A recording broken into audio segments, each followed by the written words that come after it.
Yo, people, welcome back to the YouTube channel. You already know what time it is. It's time for another episode of All You Can Eat Chelsea. Big up your damn selves in the building. Make sure you smash up the likes and subscribe if you haven't already. Listen, we're back. Baba will be here very soon. He's just running a little bit late.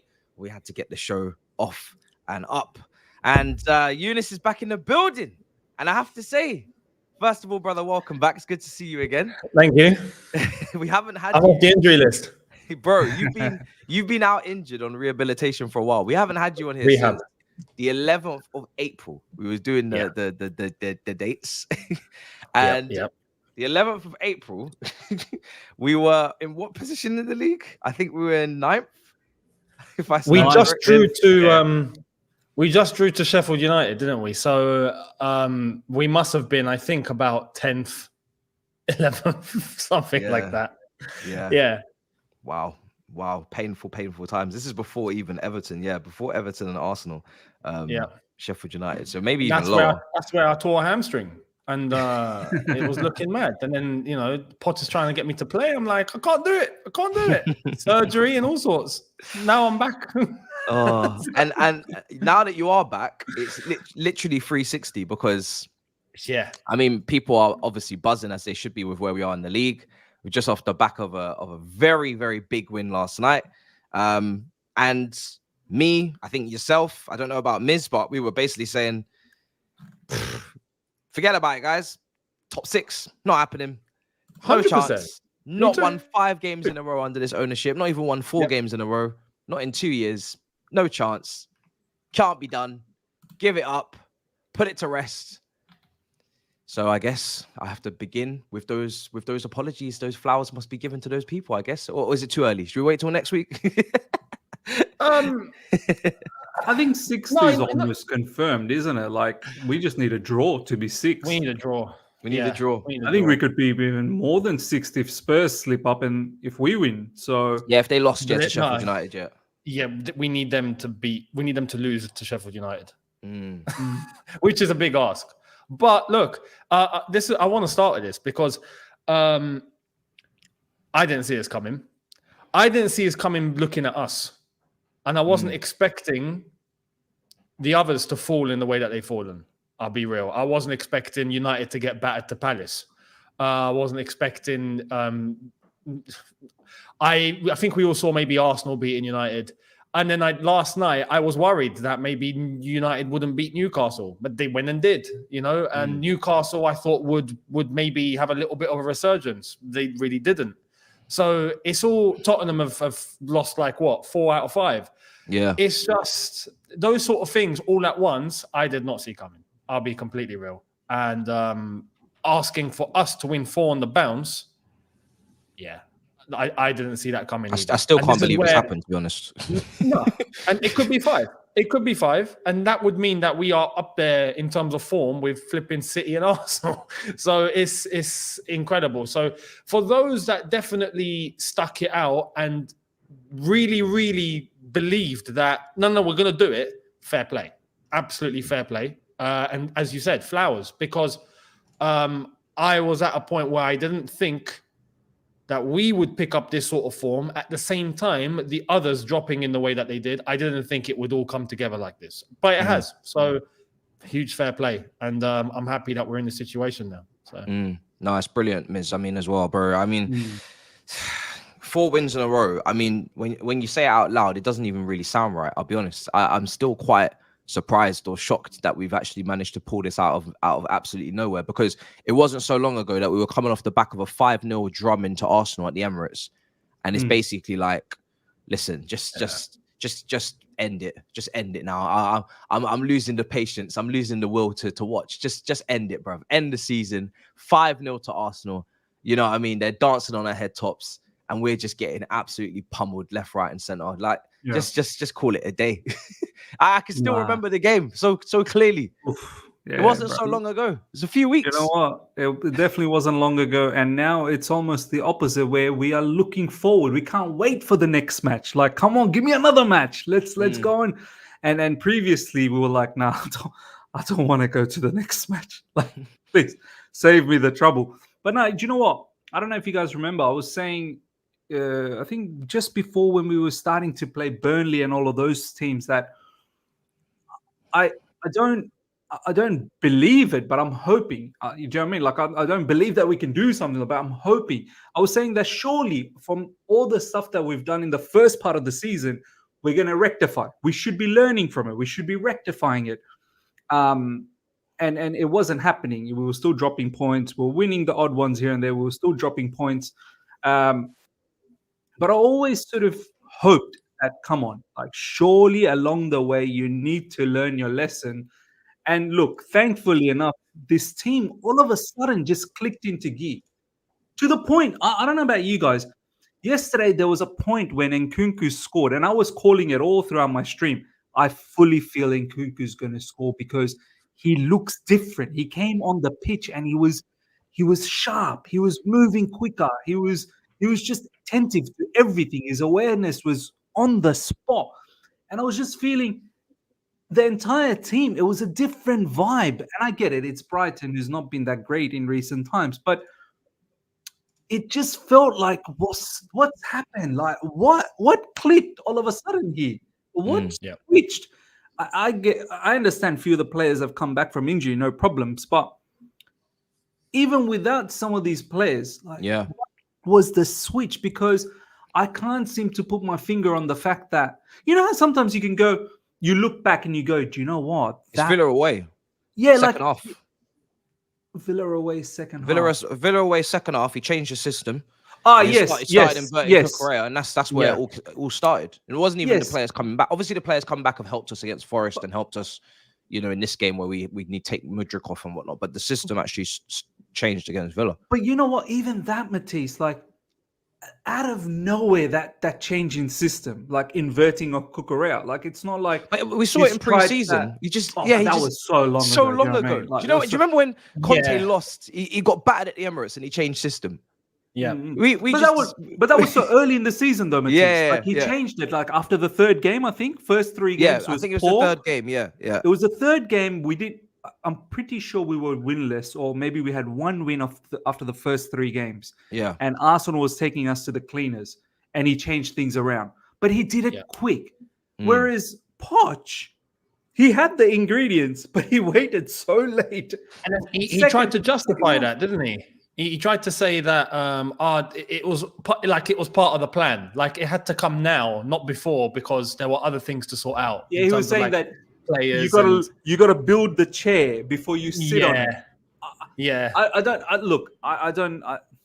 want to get too deep into what he said and whatnot. I want to give him his flowers today, but yeah, it's strange that how You're late. Not buying that.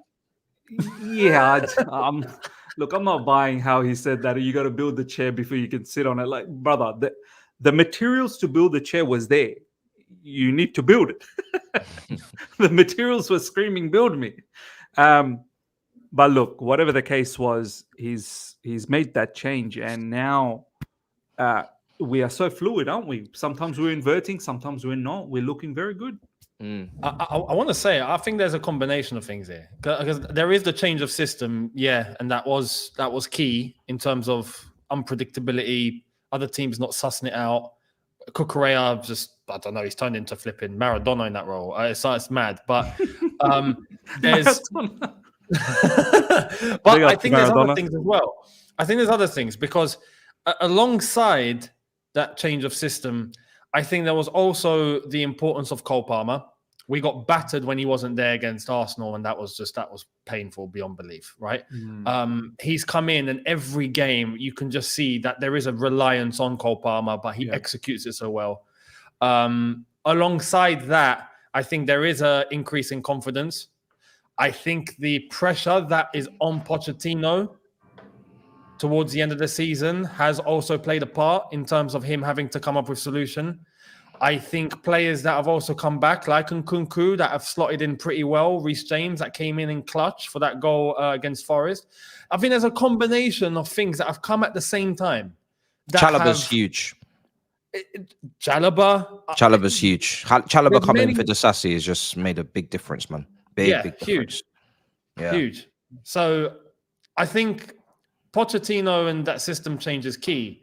but there's also, I think, a lot of supplements that have come in alongside that. So it's all come at the right time. Just as much as Chalobah has been a key factor, of course. And what I'm about to say, I love this player a lot. I think equally not having Enzo around and having that clear mind of what Poch needs to do and how he really wants to play probably helped out as well. It made his life a lot easier not to worry about Enzo and how to fit him and what he needs to do. And I get it. Enzo was obviously injured and playing with a lot of pain. But why was he playing with a lot of pain? Do you know what I mean? Like, what made you play him with so much pain? There was a time where we had nobody else to play in that midfield role apart from Enzo and Caicedo, and we were just playing them, squeezing them like a sponge. If now when you look back on it, you know, maybe we could have let Enzo go, you know, for surgery earlier, or 100%, not play in pain and but that tells you that this solution wasn't there. You know, it wasn't up there because it was like we were literally forcing Enzo and Caicedo to play together with the injury, and it was like, you must not any other idea in our head, and then suddenly when it's like, okay, we have no choice, bang, here comes the other option. So it's interesting. That's such a good point, and I want to ask you something. I haven't watched the full video. Post-match, Poch says, "This is not my Chelsea. You know how my Chelsea plays. This is not." I think he specifically says, "This is Chelsea's Chelsea," or something like that. Like that, the team is. It's not my team. This is Chelsea's team. Yeah, this is not my team. This is Chelsea's team. What you just said, Matisse, the combination of Caicedo and Enzo, is that something that the owners or the directors from above that might have passed on the message to Poch said, we've invested a lot of money in these two. You find a solution with them. Whereas Poch probably thinks, see the game I'm playing now, that's far more suited. Do you know what I'm trying to say? Yes. I mean, you understand where I'm coming from? Yeah, I understand. We've spoken about it before about this midfield not being exactly the profile of midfield that he has had previously, especially when we talk about Wanyama's and we talk about a more physical, taller presence in midfield to balance it out. Maybe someone like that next to Caicedo would be his preferred double pivot. Nemanja Matic next to a Kante, or Nemanja Matic next to a Caicedo type partnership that we've had at Chelsea before, I think is something that he would prefer, right? But as we already said on this show a couple months ago, I don't know where it was, when you spend upwards of 200 plus million, and obviously Lavia will come into this later on, who was costing 60, they're not going to tolerate an asset of that value being on the bench consistently because the value of the player is going to start to depreciate. And I mean, listen, that we've already overpaid. So Todd Boehly comes out talking about, I only buy young players that hold their value, right? Because he doesn't want to entertain.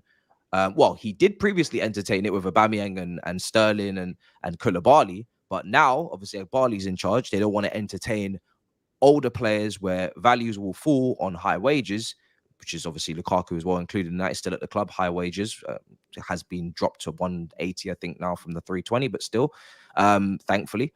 So, you know, but those guys that came in, it was like driving a Ferrari off the lot with Enzo and Caicedo.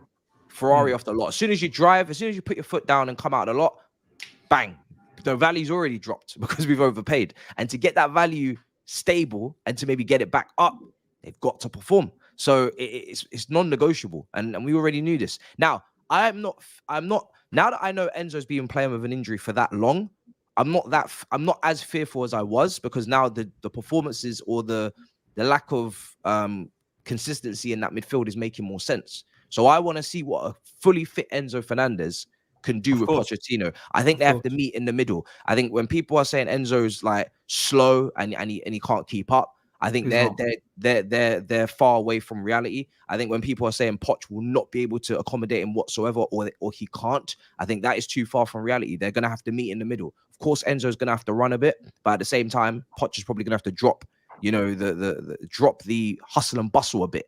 And I think that will also help the defense in general. You know, if we just I'm not saying for the play to be sideways and to be completely slow, but just have a little bit more control and a little bit less, you know, gung-ho. And I think if they meet in the middle, then it'll be all right. Is it absolutely perfect in terms of like the manager suiting the player, in terms of identities, philosophy? No, it's not. I could pick many more managers that are more catered to the way Enzo plays than Poch. However, if they're gonna last, and I more mean the manager, because obviously Enzo's on an 8-year deal, he's not going to be sold, or 9-year deal. I think it was triggered an extra year anyway with Mudryk. Then of course he's gonna have to get something out of him. So, but thankfully right now that's not an issue. Don't even have to worry about it. And I guess the wider conversation is, does the manager deserve to stay? I saw you tweeting, Miz, about the players obviously want him to stay. I think that has to play an absolutely massive part. I know there's an end of season meeting coming up where Egbali's going to make the overall decision, but he's going to ask the board for their opinions. I don't know how many people get a vote or say on this. However, those players saying how much they want him to stay, and of course we were speaking, is this because maybe they're too comfortable? Are they just enjoying the barbecue chicken and the lemons? Is it because he's a family man? Maybe he doesn't put them under so much pressure. He protects them in the media, all these things. But they're playing for him. They really are playing for him, especially the last, few weeks after that capitulation at the Emirates. They're really playing for him. And we've spoken many a times about how you wouldn't want to have to make another sacking. You might have to if we finish in 12th and we don't pick up these 4 wins in a row. But it's not a good thing. We won't take any pleasure. Maybe some people would. We wouldn't take any pleasure out of sacking another manager. It wouldn't look good on the football club when managers are rejecting you last summer, or you're not agreeing with people, and then another person's walking out the door and saying, no, I can't work under this structure. It's not a good look for getting the next guy. But it's also not a good look for stable young players. Well, young players that are trying to find stability and trying to find some consistency. So, I mean, I'll start with you, Miz. Do you think? Say, let's just assume we finish 6th, because asking Tottenham to lose to Sheffield is maybe a bit much. Finish 6th. Man United lose the FA Cup. These are 2 things that are very likely. We get Europa League. We've won 5 out of the last 5 of the season. What do you do with the manager? What do you do there? He has to stay. He has to stay. I've said it from the get-go in the earlier parts of the season when we were doing our objectives, and I still remember, I think Matisse was saying, now we're top 4. We have to come back to Champions League. I was saying, brother, we finished 12th. From 12th to 4th is a... But I understand. You've got standards. You've got standards. It's not even that. Just, Younes, do you know what pisses me off about this season? As happy as I am right now, I can't wait for that. I can't wait. Dinamo Zagreb. I can't wait. Bodo Glimt. I can't wait. Qarabağ. Europe is a little bit better than that. Those teams will be there. They will be there. Some of them will be there. In Europa. Yeah, they will be there. Europa Champions League. It's Europa. No. But I've seen Europa have some decent teams lately. I'm getting to the good teams. I just want to name. I can't wait. Hudson-Odoi's breakout will now be Tyreek George. Andre Santos. Game time. Maybe, who knows? The possibilities are endless. I can't wait. Hang on. Is there teams that have already qualified for this competition? I need to see which teams are already. There's some. I'm pretty sure they have. But go back to the point. Let me just finish this point, because I want to bring this up, because I'm starving, Miz. I'm starving. Like I never thought I'd be on my knees for Europa League. I am starving. I can't wait. I'm excited. However, bring Genk. However, bro, just add 4 points from relegated Sheffield United and Burnley. Then we are there. Yeah. Of course. We are there. So it could have happened. It could have been done, but it is what it is. It could have been done. 100%. Look, I'm ecstatic, of course. Hopefully we make it into Europa. We obviously still need Manchester City to win the FA Cup, and that's a good gamble to take, right? I'm more the fact that before the start of the season, my realistic expectation was from 12th to 6th, come back into top 6, and then you work on that again. Right? But the way we had our transfer market, it kind of made me feel like surely we need to now push for Champions League because of the level of transfer business that we did. But if my original expectation by that, if we finish 6th and we get Europa, this manager deserves to continue on. However, there is a caveat. From here on, there is going to be a caveat on every single talking point. Nothing is for granted anymore. From here on, every conversation will have a but. So next season, as Pochettino recently said, he don't want to talk about any excuses and he don't want to talk about any injuries. Next season, he specifically said a couple of press conferences ago, I want to talk more about the evolution of the team and I want to talk more about the tactics. So, tick mark. Good. You were talking the talk earlier on in the season as well. Now you're doing that. No problems. I'm actually enjoying some of his press conferences again because that's what winning does. Winning creates a good culture. Winning creates a good vibe. Winning creates swagger. He's starting to have a little bit of swagger. But as I said, my butt for next season. You get sixth, you get Europa, no problems. You have to be back in Champions League. You have to. Next season, as long as he doesn't have an injury crisis and he has no Matisse, he's got to find solution. He's got to find solution. No, but Miz, let's be honest. If we have 10, 12 injuries per game again, we might have. But again, this is on the club as well. That's where this is on the club as well. If that happens 2 seasons in a row, we can't have that happen again. The club and the medical team are going to be in some serious shit. Like 100%. You know what I mean? Because that's we can't as much. We got standards, right? So we have to have standards across the board. Talking about standards with the manager. Talking about standards from the players. Standards from the medical team. Standards from the sports science team. That would be unacceptable to have that 2 years in a row. It would be. Are you expecting injuries of this level next season as well? Definitely not. These people are in a job. So next season the expectation is So next season the expectation is we're hoping we're not having this level of injuries. I'm not planning to have this level of injuries next season as well, because then I'm planning to fail. Do you know what I mean? I have to plan in a way that my medical team has learned. They have learned, and I'm not gonna have this same season next season as well.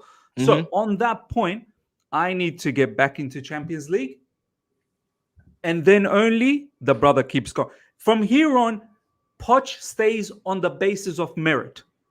You stay on, you show success. You don't show success, you gotta leave. I'm sorry. That's how it works. That's how it works at the highest level.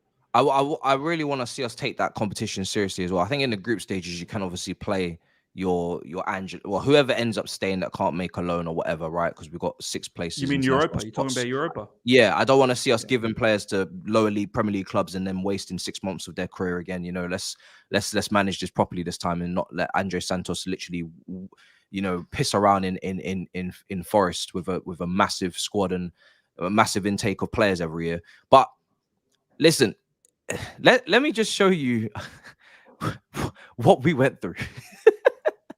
This was such a, because now we're in a good position. We can laugh a little bit, and the reason why we can laugh is because I always felt and I always said Europa League should have been the bare minimum this season, and I think now we're seeing that the team is capable of playing to a level at least, not Champions League, all the injuries, fair enough, but Europa League was always a minimum. And I think they're starting to show that's a fair assessment, at least, to be in Europa League, not Conference League, none of that shit. Europa League, right? Always should have been ahead of United and Newcastle with their injuries and issues as well. And here we are. So, but look at the amount of suffering. And this is the reason why I bring this up, is because we made it. We as a fan base, we have to pat ourselves on the back.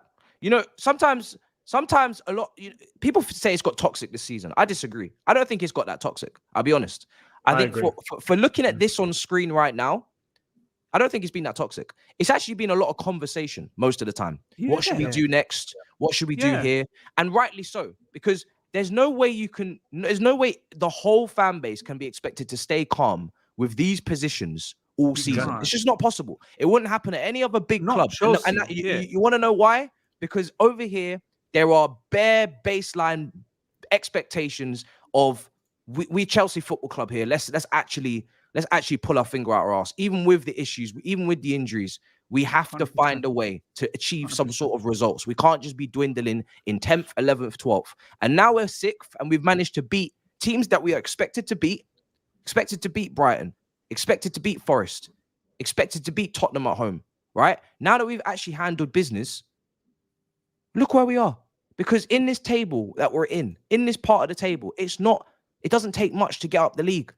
It wasn't so long ago we were stuck on like 45 points. We never thought we'd get off them. Now we're on 60. But that's what a run can do. And I'm sorry, am I going to sit here and say that we should never expect a run like this? Hell no. We're Chelsea Football Club. We should be able to find a couple of patches minimum in a season where we can go and win 4 or 5 games in a row. Yeah. Like, look how gassed we are for 4 wins in a row. This is this is how mad it is. We should be getting a run. We should get a run at some point, no? You know, the fact that this is the first time that's happened under this ownership is staggering. The first time we've won, I think, 4 games in a row. But we're here. But we're here. So it took nearly 2 seasons, but we're here. Let's please. Do you know what? Just quickly before Younes goes, we were winning previously as well, but we never felt like this. Like, we always were like, not 4 weeks. We were winning a couple of games here and there, but we never felt like the wins never gave us the feeling that the team's bad. Like, the wins almost sometimes felt like that probably should have been a loss. Do you know what I mean? Now the wins are emphatic. Now the wins are like, yeah, that was a solid performance. Do you know what I mean? And you move on to the next game feeling, yeah, you need to be carrying that work forward, and it potentially should give you more wins. Whereas I remember, do you guys remember earlier on in the season when we beat Luton? If that game went on for another 5 more minutes, I think Luton probably would have equalized. So there were games where you felt like we won, but I really didn't feel like, did we really win that? Like, that was a bit strange. Yeah. It's true. There's a difference. If you remember when we started off with Graham Potter, there was a little bit of a run to be and heading into the Champions League, and we played was it Milan? Yeah. We had to win all of those Champions League fixtures. And it was going all right? It was nice. And then everything plummeted, right? That's one thing. But when you're starting off badly and it's going really wrong, and then like towards now, things are clicking. Like, things have just gone in the opposite direction. That's different. That's completely different, because it's not a case of you losing control. In fact, it's the complete opposite. It's have we actually fixed the problems? Like, you start to begin to think, are things resolved? Like, you know, this is not how most of the season's been looking. So this is where the conversation isn't the same. And it's the first time, I think, in this ownership where we've seen, or we've begun to feel that shift. Yeah. And that, not just optimism, but like, are things patched up? Have we, what we've been looking for all this time, right? And the league table that Matisse has just shown with all those game weeks where we were lingering in 10th, 11th, 12th, 13th, tells us. Can we finally say, after 2 years, have we turned the corner? I think it's a bit too, it's tough because it's still premature to a certain level. It is premature. No, of course. And this is where. But there's something there cooking. I feel like 5 wins in a row. If we beat Bournemouth, 5 wins in a row. Yeah, and that's something. Europa League qualification. Yeah. It's just something that you can carry into next season for sure. It's just a shame that I guess we don't have 5 more games to make it 10 games and to really say, right, we've really turned the corner. Because 5 games is form, 10 games is like consistency, like serious consistency. It's like, okay, that's not a fluke, that's not a patch, it's not a purple patch, it's actually serious shit. That's 1/3 of the season. So it's tough, man. It's it's 1/4 of the season, you know, almost. It's tough. I think this is. I have to ask you as well, Younes, because I asked Miz with the Poch situation. Obviously, I think that, and I don't even know if I should even be looking at reports anymore, because I don't even know what's true and what's not. But is the lack of options on the market plus this turn in form saying, obviously with asterisks and with caution and with microscope firmly on man and light. The light is bright, you know, don't close your eyes, like, wake up, we're still watching. We're still watching you. But is it only right that now he obviously goes into next season and starts preseason and goes from there? I said personally before the West Ham game. Was it West Ham? Going into Forest, right? Where we did start to see us pick up a little bit of form. I said, if we beat Forest and we beat Brighton and we beat Bournemouth and we get Europa League, like, at that point, we need to have a conversation. Because you're completely right. Also, now we're starting to see, the lack of options is real, like, out there. For anyone that's saying, whether look, the standards have dropped. It has, right? But we can't keep Poch because he's mediocre anyway. Okay, cool. But realistically, who are we going to get out there now? We now know today TT staying at Bayern Munich. We now know that there's no other options to go for unless we try and get De Zerbi. Is he staying? Yeah, he's staying. De Zerbi said he's staying as well. By the way, he wants to stay. I'm not gonna lie. I wouldn't swap out. I wouldn't swap out De Zerbi right now. I wouldn't swap in De Zerbi. I actually want him to stay there. I want him to. He does work on it. And when I speak to a Brighton fan, they're always saying like he's not ready yet. He's not ready yet. Yeah, stay there and work TT on was things. TT was the one I was like, obviously, fucking love TT, but it's confirmed he's staying. Well, it seems like Bayern Munich have all run out of options, and I think before this stream, I saw Florian Plettenberg come out and say that a meeting's been had, and now Thomas Tuchel, and obviously he wants a little bit of an extension. I'm sure it will happen now because he's holding the cards. He's holding the cards, so that's out of the question, basically. Amorim said he's staying. Yeah? Amorim said he's staying. Amorim's staying. What do we want? Thomas Frank? Do we want Gareth Southgate? Do we want? This is like, so I have to be honest. This would be quite a tough situation if we were still 10th and losing games. Like at that point, we would be in some serious shit. Yeah, like because we get rid of Poch. Cool. All right, who are we bringing in? Like shit. So now that Poch, like I say. For Bayern Munich, Thomas Tuchel's holding cards because Bayern Munich haven't got options. I think Poch in this situation has so much leverage. We know there's an end of season review. I think he has so much leverage now. I like what Miz is correct. The last few press conferences has shown that he's showing a bit of backbone there now. Yeah, he's starting to come out his shell and he's biting a little bit.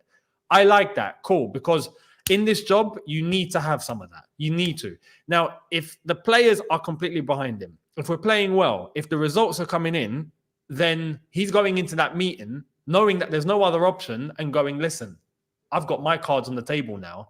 You can sack me if you want, but I've got evidence to show that my way kind of works. So you got to listen to me now as much as I listen to you, which is something that clearly he's been frustrated about because there is options there that he didn't get during the season. And he's mentioned that pretty evidently, right?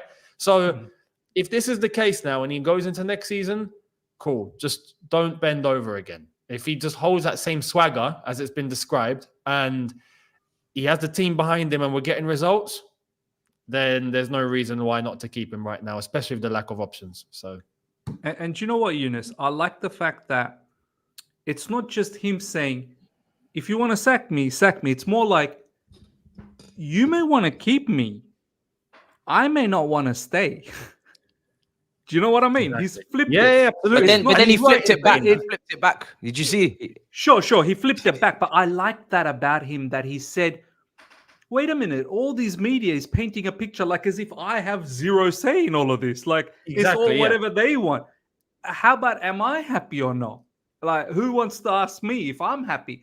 And I like that because that was a switch. Do you know what I mean? That was a nice little switch that he played that, wait on a second. They may want to keep me, but what if I now all of a sudden started to think, and this is what I always sort of question, why did Poch take the job? Surely he would have known his remit. When he went for the interview, they would have laid out exactly what the remit of this football club is, and he would have agreed to it. They would have come to an agreement. I don't know. Over the span of this season, he might have sort of re-evaluated that remit. He might have said, you know what? Yes, I probably agreed to that initially, but looking at the squad and being there all the time, day in, day out, I don't agree with continuing in this manner a lot more. So he probably will go down at the end of this season review. I'm pretty certain the owners and the board will probably say to him, I'm sure you stay, but you abide by our vision. And I think that our vision is more youth players, more young players. And I just hope Poch at that moment, and this is going to be the crunch part. This is why I don't think it's completely done and dusted. It could go still a little bit south here. I hope Pochettino can, put his feet down and go, let's not just influx the team with more youth. I've got enough, and they're growing and they're doing well. Yeah. Buy me 2 or 3 players, a striker, a centre back, maybe a left back or a goalkeeper, whatever the case is. But don't buy me more 18, 19-year-olds. Like, I've got enough of that, and I'm growing them. Let them flourish, because I can't handle more kids next season. Do you know what I mean? Give me something to work with. And that will be the interesting thing. Does our owners deviate away, or they stick with this? And we'll have to agree or not. Do you know what I mean? There's two ways. There's 2 ways they can look at this. They can look at it as, right, we've got some promising young players, and their values look like they could go up. So this is working. Let's bring some more. See, absolutely. Bolly's probably thinking this way. Bolly's thinking this way. Or cha-ching, cha-ching. Or or they can say we've got some promising young players. Let's help them out. Yeah. And realign the spine. Bring in some experienced players. I'd love it even if it was Premier League experienced players, just to even mitigate that risk of adaptation, because I ain't got time for that shit. I ain't gonna lie. And then we get to business next season. We really start pushing up the league, because there's money to be made in other competitions, in other ways in this game, and it's not just obviously flipping players left, right, and center. Of course, you can make it just by being a good team and not being shit. It looks like the Jordan deal could be back. Oof. Which is a relief. Yeah, what a kid, bro. What a kid. So yeah, guys, Jordan. We're all copying that. We're all copying that, aren't we? Megastore, yeah, of course. If that concept comes into life, as long as it looks good, as long as it looks good, which it will. So we've managed to save that deal. It seems, if we get a point against Bournemouth and Man United lose against City, which should happen. Those things. Or if we win and Tottenham somehow lose to Sheffield United, that would be the best. That would be the best. Because then we're guaranteed Europa League. So that's what I'm guaranteed. hoping for. And Tottenham might fail if United win the cup. Yeah. So that's what I'm hoping for. That would be a proper bottling, wouldn't it? That would be a proper bottling. Oh wow! From top 4 to Conference League in like that. So we are in conference right now. Like, that's a confirmation. No, it's not confirmation, because if Man United win, we need a point. If we beat Bournemouth and Tottenham draw with Sheffield, then we finish 6th. They finish 5th. We finish 6th. But Man United, if they win the FA Cup, they get Europa League, which means we drop to Conference League, because even in 6th. Yeah. So Conference League is confirmed. That's what I'm saying. Conference League is confirmed. Yeah. We don't want that. Actually, is it? It is, yeah. I mean, something mad could go wrong, unless if we lost. And Newcastle win. Okay. Sorry, yeah. Sorry, if we lost and Newcastle won, we're cooked. So nothing's confirmed. Nothing's yet, but it's all in our control. It's all in our control. Yeah, it's all in our control, but nothing. And if we finish 6th, then we need United to lose the cup final. And if we finish 5th, then we don't care about the cup final. Yeah, who cares about the cup final? Yeah. Let me go through some super chats as well, actually, get people involved on this one. Bruno says, in Cuckoo, on for Mudryk changed the game. Facts, it really did. He just brought it did, so much quality. He looked sharp. He was getting his good shots off, really good link-up play, knitting the attack together. Ball retention was brilliant. If Jackson just made that pass, he would have had another goal there, bro. Yeah, I know. Fucking Jackson, bro. Yeah. Ty says we changed it too late. It costed us Maatsen. It's funny. Maatsen, could he have played in this Cucurella role? I think he could have, for sure. He's too good technically. How good he was in central zones in pre-season. We were playing him as a 10. Beautiful. Mate, we started sticking him up flipping. Yeah, he was playing like on the left, on the right, like up top as a winger. Yeah. I think Maatsen, as much as I like Cucurella so much, I think Maatsen adds a lot more attacking threat by playing that role. Of course he does. Cucurella is good in terms of recycling the possession. Do you know what I mean? He's very good at that. I think Maatsen can do that and add attack. It's a shame. Like, Dortmund got themselves Fucking bargain, man. Honestly. Well, it's only a loan, isn't it? And I know the release clause is there, 35 million. However, anyone can trigger that. If Bayern Munich decide to go for it, then Dortmund won't get him. So I don't know. We'll see. I think he likes Dortmund, and he's enjoying his football there. So he might want to even stay put. But we'll see who triggers it. But yeah, that is a. And did you see the goal Lewis Hall scored yesterday at at Old Trafford? Yeah, what a finish! Bro, and he's a midfielder, by the way. He is, of course, yeah. He's a midfielder. So he definitely could have played that role. He could have done that role. Yeah, he could have done that role. Yeah. So I guess what I mean by that is not to say that I'm not happy with Cucurella, because obviously I'm happy with Cucurella. Even though, there's still defensive parts of his game to improve, and we still need to see consistency over the whole season next year. But if we're thinking of, Chilwell not really working out in that system whatsoever, it's a shame that we don't have one of those guys on a free just to also rotate with Cucurella, because we wouldn't even have to think of buying a left back. And if you could tell me that we don't need to buy a player in this position because we already had a solution, I am loving it. The less players we buy this summer, the better. If it's just 3 top additions that go straight into the 11, or 3 top additions that fix the height imbalance or the leadership imbalance, the quality imbalance, the striking, the football imbalance, whatever, go, whatever it is, if you can get that in 3 players, I'd rather you get it than in 5. Matisse, remember when? Is it dead? Is it dead with Matson? Like, is there no way to revitalize this, or is this dead? With Poch in charge, I think it's dead. Yeah, I think it's dead. That's sad. It's dead. I don't think Matson would risk. He's been very professional up until this point, and he's spoken really well. But I don't think he'd risk another season with Pochettino. He's where is he? 22. It's time to play football. Remember when they forced Poch to watch De Zerbi versus Roma? Yeah, Dominic, it was. Yeah. Oh, bro, it's funny. The pain. Cuckoo shows why we need experience, solid performance in the midst of booze. That type of mentality is what we need more. Guys, I couldn't hear the audio. Big up for that super chat, because you're right. There was a lot of booze, wasn't there?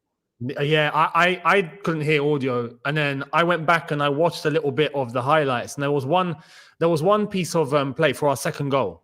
There was 29 passes for the second goal, by the way. Really? If you've seen that video, there's a clip going around. It's showing the whole action.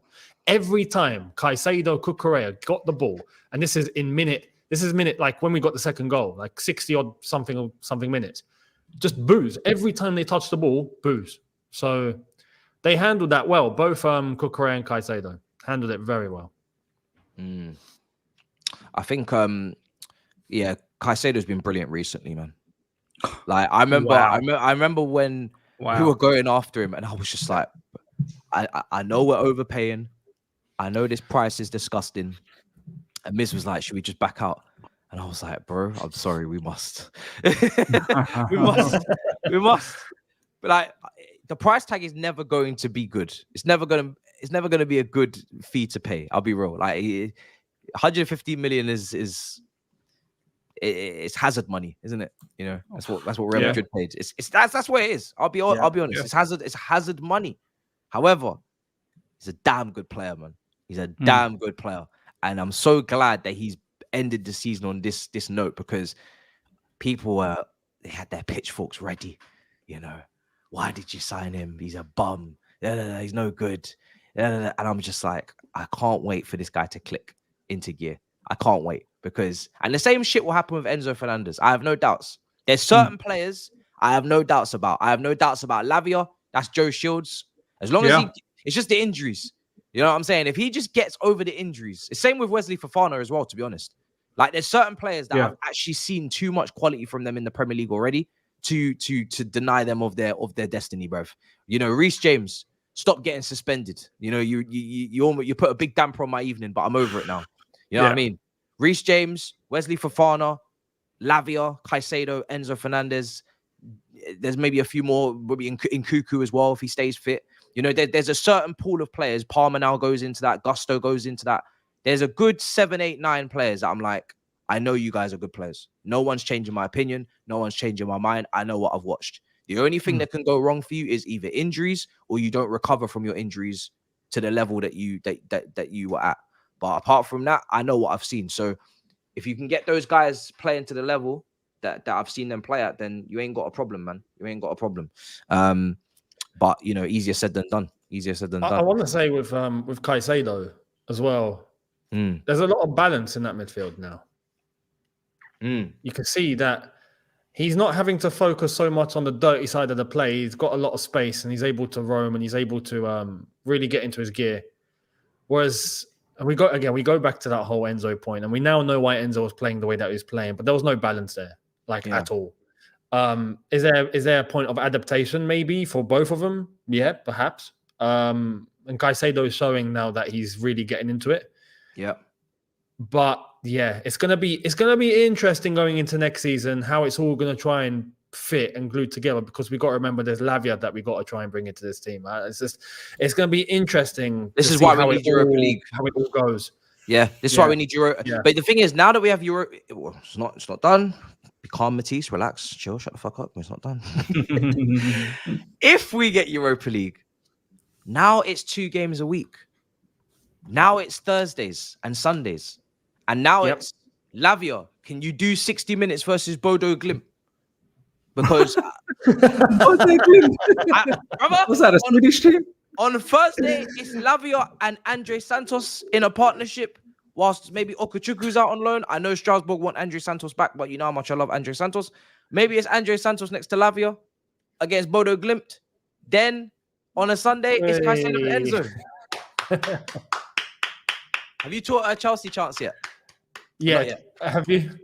Does she know blue is the color? No, not yet. Nah, she knows pink's the color. What team's pink, bro? Chelsea women. Chelsea women. There's an Italian team that's playing pink.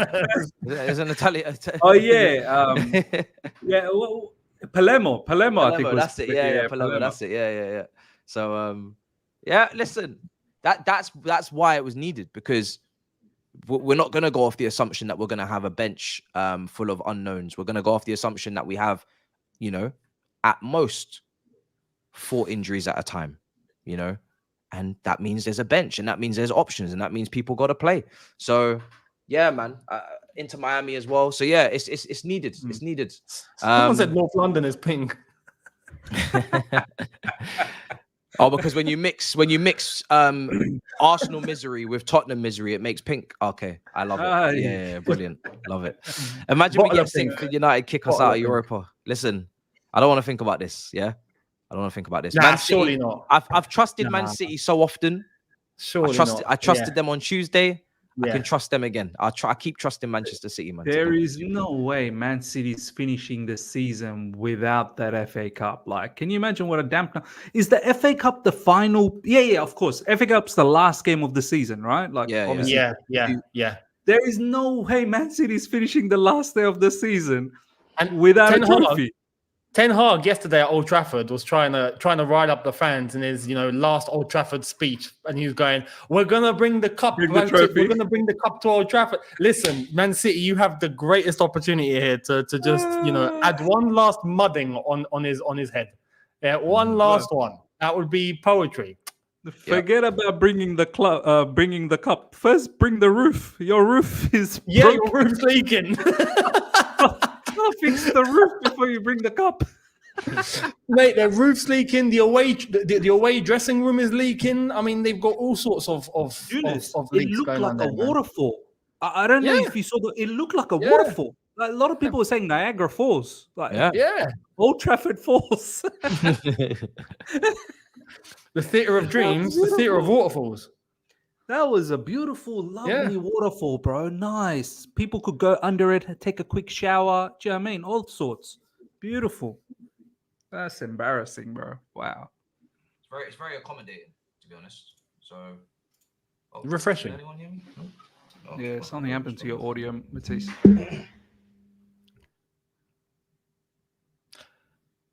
Don't mind. But you know what, Younes?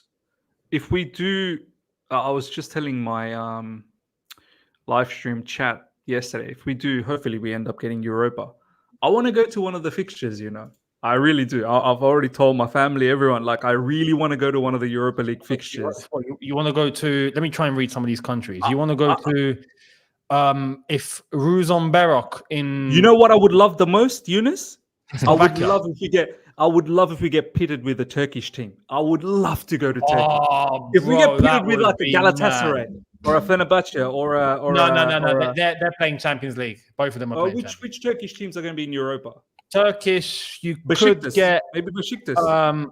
Who's third in the Turkish league at the moment? It is. Listen, Thabz team. on four.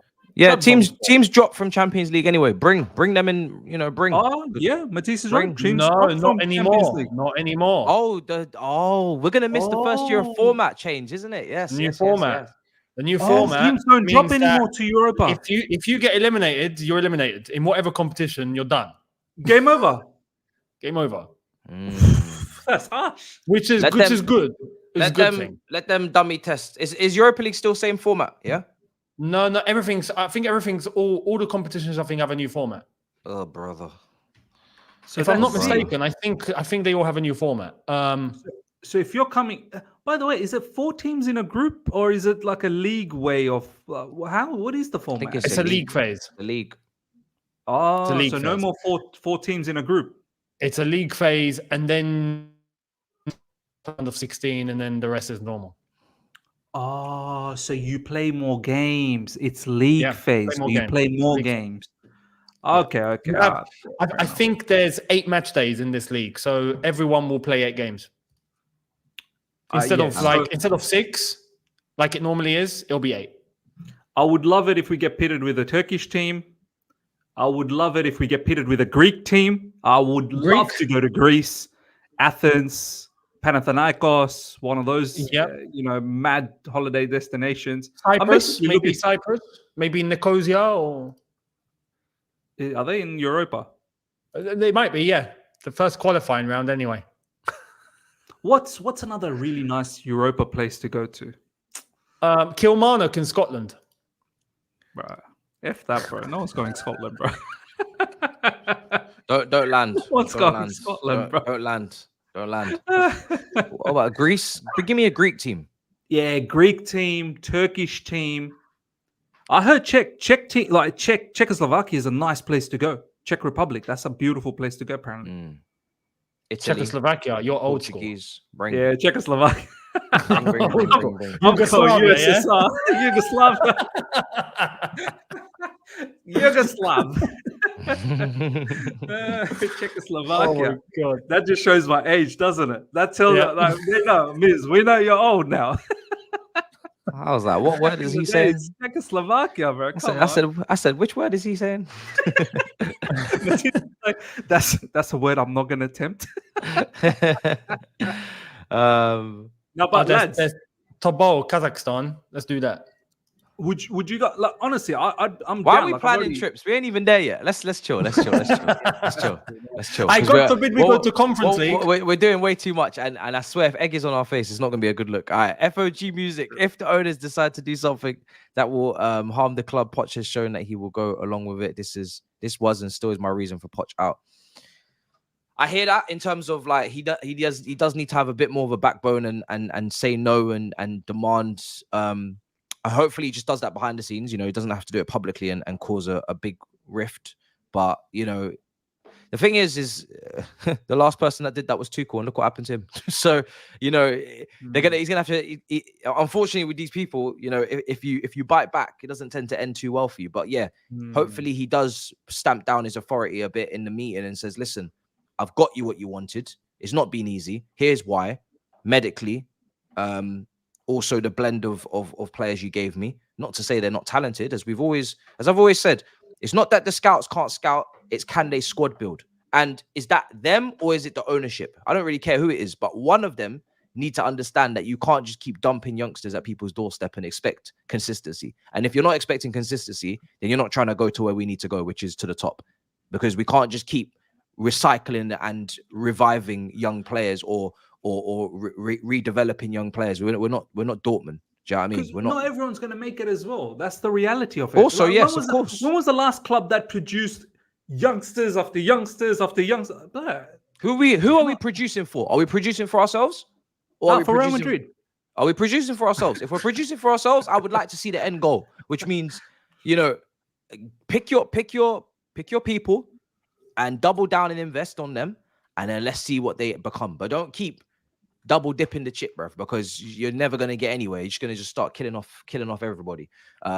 I mean, thankfully, there's rules in place for a maximum of international loans, and Premier League's already proven that they can't be trusted with loans. So hopefully, that's a reason to calm it all down. But I think, yeah. Listen, I think if you get Europa League based upon that alone, just ticking that box, and obviously the players being behind him as well. Forget Poch for a second, because some people obviously and listen, he said some crazy shit this season. He's had some bad press conferences, right? And he said it himself, and he's lucky. The timing of him saying it is when we're winning, so it's good. If he had said it when we're losing, I don't think it would have gone down well. Which is, I'm not going to fake the relationship. I'm not going to fake the love, and we don't love him yet, right? I wanted him. I like him, fair with that. But we don't love him. We don't love him. You can't love him until he's really, done something significant. This is on track to get us back, but there's no love there, right? So that's no problem. But I would actually feel sorry for the players if we were to switch manager, because if they really are behind this guy and they're really playing for this guy and they really like playing for this guy, we've always said the players are at the bottom barrel of the problem in terms of they didn't buy themselves, right? They didn't decide to pair themselves up with each other in terms of the blend of the group. And they're young, so they're going to make mistakes and they're not going to be consistent. And we don't even know if they're Chelsea level until they actually prove it, most of them. So they're the least of our issues, really. It's just that they were already purchased by the hierarchy. So here they are. And we got to learn to love them a bit. But I'd feel sorry for them if they actually really like playing for this guy and they have now shown it in the upturn of form. How bad would it be, I guess, to rip that from them at the end of the season and give them a new manager at the start of the preseason and say, fuck what you want. Here's another new guy. And now you need to learn this system, take these instructions, learn that way of playing.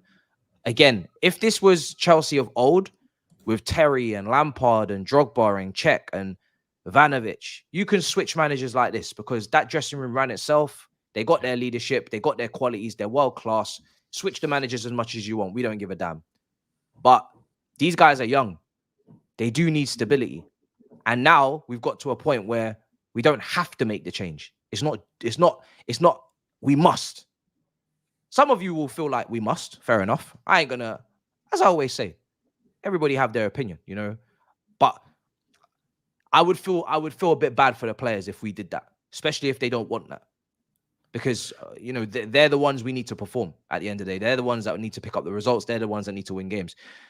Now, I understand that 5 games or 4 games is not enough to have complete confidence in the coach. I still haven't got over game week 1 to game week 32. Of course, yeah. Of course. Like, I'm not doing you'd this. You'd be a fool to get over that. You'd be a fool. Yeah, you'd be crazy to be over. I would have 100%. zero credibility for you. Honestly, I'd lose credibility over you. You'd be crazy to take 5 games in higher standing and higher esteem than 32 games. 100%. 100%. That's not what I'm saying. However, you have. I think we got to give these players a chance at stable conditions. Of course. We have to give them a chance at stable conditions because a lot of this is not only down to his decisions, his in-game management, his substitutions, the injuries, his misprofiling of players. Is also down to just a lot of new people coming together for the first time and not understanding what the hell each other are meant to be doing. And if we can cut that out for the first time under this ownership and actually go into a season where everybody's familiar with everybody and everybody knows what's expected of everybody, that would be very interesting. I'd love to see what that looks like. Do you know what I'm saying? So he's under pressure. For me, he'll be under pressure like even next season. Like at the start, like we're gonna be looking at you. You can't lose the first 5 games, and people will be like, "Whoa, you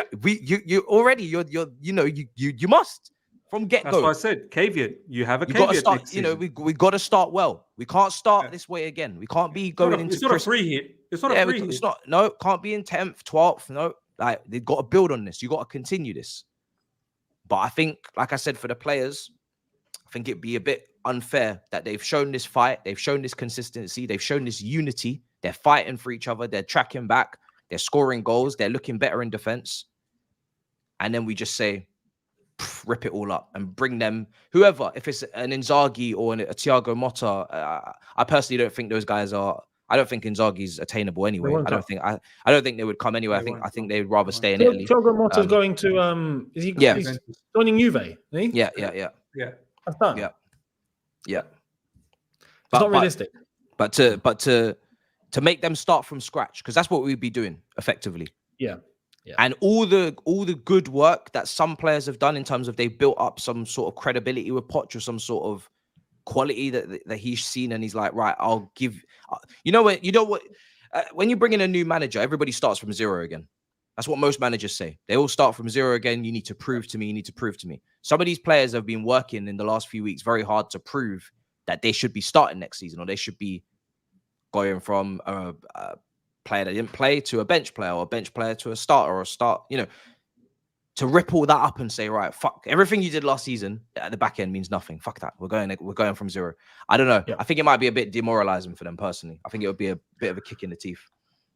You know what happens? Normally, the case is you drop form, especially in the way we dropped, and for most of more times than not, 99 times out of 100, the manager loses that dressing room instantly. Now, there was a fear, and I've mentioned this before, that Pochettino still retains support of these players, but we don't want this support to be complacency, because these lads are young and these lads don't know what they want yet, right? They've not been through enough for them to understand exactly what they really need. So if they're playing and they're getting picked and life is good on long contracts, then of course they just want to keep everything the same. That's the fear. However, I also want to put one key thing into that. I think a lot of people need to understand is the most important thing is if we're winning and we're getting the results. Now, if they're completely behind Poch and they're delivering, right? They're not. If we go back into the same form that we were in before, then okay, we've got something to worry about completely. And that's not to say that we just forget everything that's happened. No, but we need consistency. And the first step to that consistency is this form that we're seeing now. That is the first step, whether we like it or not, right? If that continues, we go into next season, for example, and we still see the same things that we're seeing now, and we build that up, then that's no longer a thing of just, the players are just happy to be there. That is actually the players completely playing for the manager and actually getting the results, and they're winning. That's what we want. Ultimately, that's what we're here for. We're here to see our team win and do the best that they can. So we need to see that. Right now, it could be the first step towards that. So we have to bear that in mind. And hopefully that's the case. So for Pochettino, it's actually credit. And Enzo spoke recently, didn't he? And he mentioned the difference between last season with Graham Potter and this season with Poch. And he's talking about how last season was just pure chaos on all levels, right? But even in terms of when he started to talk about Pochettino and what he's actually brought to the team, that's also a testament to what Graham Potter didn't bring to the team, right? And we all knew that because Graham Potter was just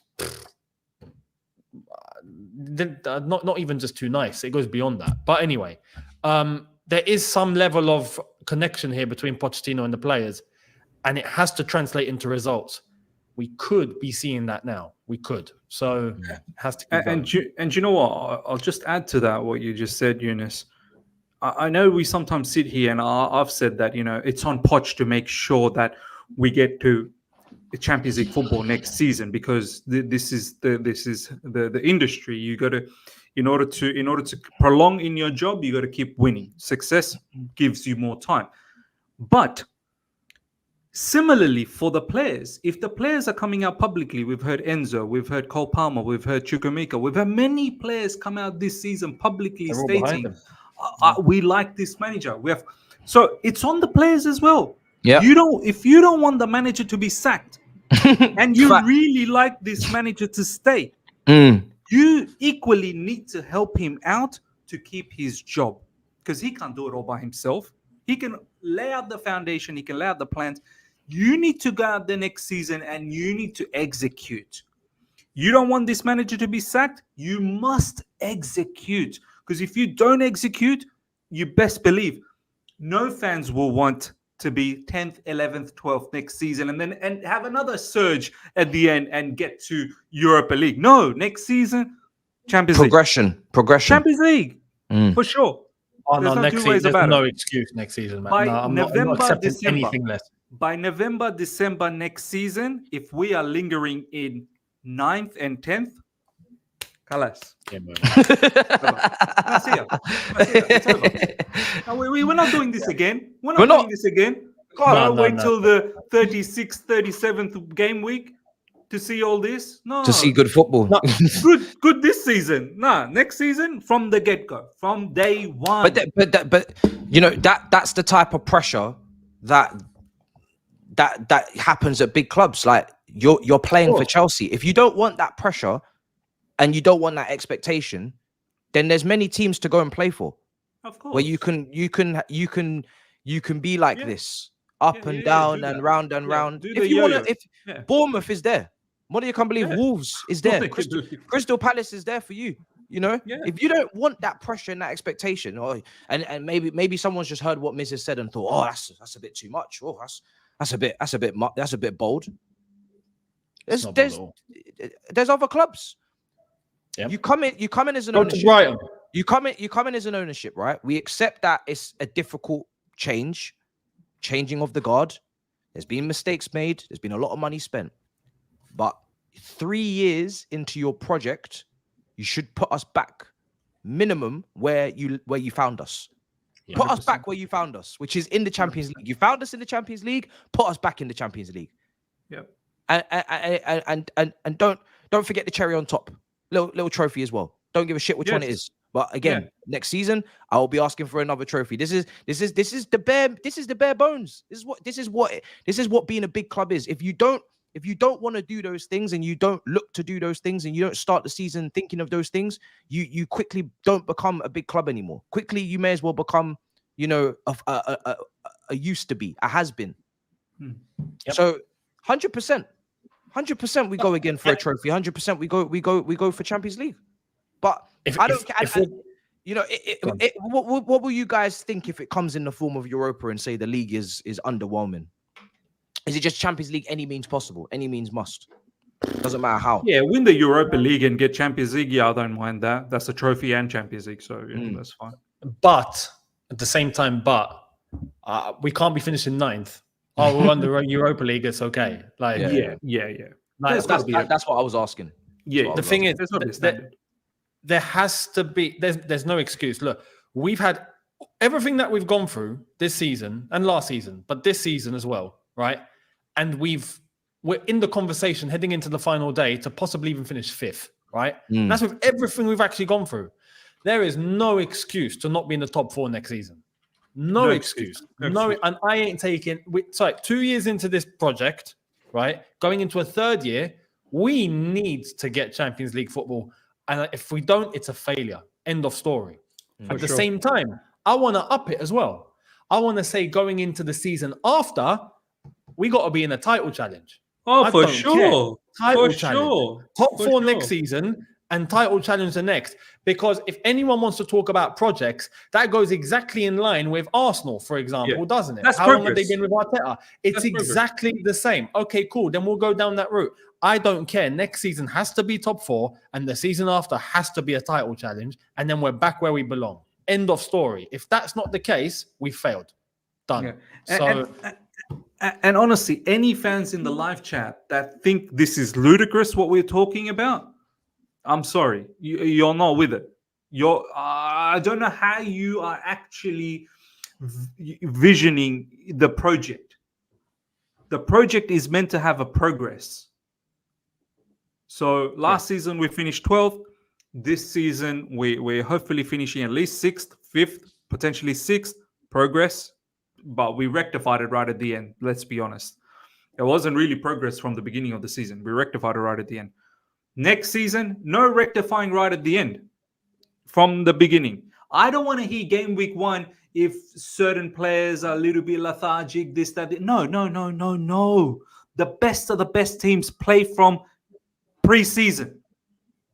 Pre-season, you'll notice the best of the best teams have a serious pre-season and they're not mucking about, going nightclubs, taking selfies, and this, that, the other. They're proper. They're there. They're focused. They know they're gearing up for a huge season. This has been a lot of their first full seasons, and they've got to learn from those mistakes. The whole point of progression and development is that you actually develop and progress. So the nonsense that has happened this year in terms of those incidences, we don't expect to see those next year. That's part of you maturing. That's part of you developing into a man, taking responsibility, saying, right, I'm not a little boy anymore. I'm not a kid. I'm gonna take responsibility. This is my team, right? I'm gonna perform. And if you don't, then your shelf life is just like the managers. You know, everybody that's come through the door, you've got a certain period of time to prove that you are Chelsea quality. If you can't get to grips with that, and you can't settle down and take that responsibility on and take it seriously, at some point you will be replaced. It's not Pep with Aguero we cannot replace. We can. and we will. So, you know, this season's got to be a learning curve for everybody, man. It's got to be at the very minimum a building block for the start of next season. If it's not, then it will be back in the same predicament again with people, including myself, having stress lines on the forehead and whatnot. We need medical team sharpish, no excuses. Trust me, this medical team getting it together, or the sports science, or the recovery guys, or whoever's meant to be fixing and rehabilitating these players, they are more important than any signing. If you give us the same team, but actually a fit team next season, that is more important than any player coming through the door. Honestly, if you just make a couple of tweaks, maybe you loan out Okechukwu, you maybe keep Andre Santos, or maybe you somehow manage to miraculously bring back Maatsen. If you was to just actually kind of reshape what we already have, but keep everyone fit, and I'm including Reece James in that, I'm including Nkuku in that, Carney Chukwuemeka in that, that could take us, that could give us, the medical team could give us 10 more points next season, 15 more points next season. They're moving like Petr Cech. Prime Petr Cech. If they could just keep the players available, they could give us 10, 15 more points alone. If they could just keep everybody available. Because if we're in this position with all the injuries and all the issues and all of the grievances that we've had with the manager's decisions and the players and the way they've acted or the way they've performed, imagine where we could have been this season if we had a better fitness record and we had capitalized on those easy games against relegated teams at home and away, Sheffield United and Burnley. We could have been there already. Next year's target could have been this year. So, you know, fine margins, but yeah, man, we need to be on the right side of those next season. Didn't care at the start, but Arsenal lost. Just flipped some switch in us fans. Looked like even players bring on Quagbag. Absolutely shameless. Let's go. I'm going to keep calling them Quagbag, bro. So I love that team. Quagbag. We need a striker yesterday. Jackson gave me headaches, missing chances and passes. Jackson is going to end on a nice tally. He is. He actually is. And I remember when we did this with Abraham. And listen, Abraham was another one where he had a great first season as well. And then we brought in Werner and Havertz and pushed him to the wayside. And then they didn't even do shit for us as well. We have to be very mindful of the fact that players can improve. Like even Jackson's heading ability seems to be improving recently. You know, he's got a header again, I think, last night, but was it last night? But he was offside. No, he scored a header last night, but he was there was a foul apparently. There was a foul, yeah. So sort of a foul. With quality crossing from the right, Reece James or whoever it is, plus just improving on the heading ability, there's improvements being made. Yeah, I think there's two ways to solve that attacking situation. Is either you go with an out-and-out striker, you know, obviously the market, we need to make sure that we get the right person, or you bring in a goal-scoring winger, and I would have loved Rodrigo at Real Madrid. That would have been levels. You know, and then you've got goals coming from both sides and from behind. You've got Nkuku giving goals from just off the striker. You've got Palmer giving goals from the right, and you've got Rodrigo giving goals from the left. And then if you couldn't get a striker, or you didn't want to take that risk, then maybe you do just, I don't know, you get a competition striker and you just let them, you know, fight out amongst each other, because you still have to bring someone in probably. But you have goals from other areas. You know, it still could have been sufficient. Kind of want Conference League. What? Get out of here, bro. What in the fuckery are you? Get out of here, man. Give me a third Europa League over a Conference League any day of the week. Are you crazy? Man thinks I'm trying to win a competition to qualify for Europa. You must be mad. It's a great seeing my favorite Chelsea YouTubers. Keep up the good work. Much appreciated. Got to fly through these because I got to go to DR now. If we can't afford a top striker, Poch should convince me. No, get out of here. No. Get out. No. We are in a happy place in terms of the squad. We are having no fighting, no animosity, no monstrosity. Imagine Lukaku walking into this squad like this. Can you imagine? Things are only now beginning to really start to look a little nice, and things are starting to gel. And then he walks in and goes, "Hello, guys." Like, no. No need for all of that. No need for all of that. I'm still on the fence with Poch, but people wanting Poch out. Who do we bring in? There is no one available. These lads want Thomas Frank. Exactly. Ty. Yeah, I mean, now that Tuchel's off the table, like, it's not even. I honestly have nothing left.